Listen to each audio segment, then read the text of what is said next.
Tonight, a rather complicated story. A young woman from Boston indicted tonight in the suicide death of her boyfriend from New Jersey. Former Boston College student In Young-Yu allegedly had complete and total control of fellow student Alexander Ortula during their year-and-a-half relationship. Eyewitness News reporter Lucy Yang here with the latest. Lucy? Well, Bill and Sade, officials say in the last 2 months of Alexander Ortula's short life, the couple exchanged more than 75,000 text messages, many of them described as abusive. Tonight, prosecutors in Boston are using that as part of their evidence to charge a young woman with the suicide of her boyfriend, claiming she pushed him relentlessly to end his life.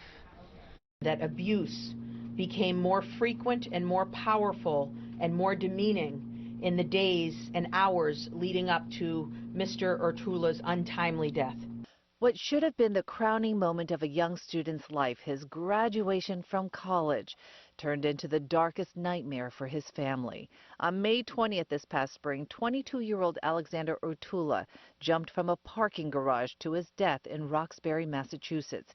He was supposed to have received his degree from Boston College that morning. An initial search of Mr. Ortula's cell phone led to an extensive investigation in which Suffolk County prosecutors and the MGTOW transit police detectives determined that Miss Yu was physically, verbally, and psychologically abusive toward Mr. Ortula during their 18-month-long relationship. Today in Boston, a grand jury indicted his girlfriend, 21-year-old In Young-Yu from South Korea, for involuntary manslaughter. Authorities believe their year-and-a-half-long relationship was filled with mental, physical, and emotional abuse against the young man, and that others knew there was a problem.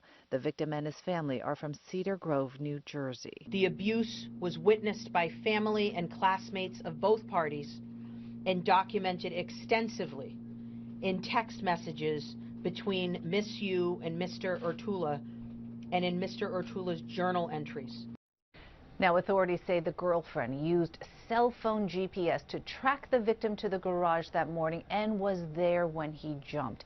In Young-Yu is now in Korea. The prosecutor determined to get her back to the States to face justice.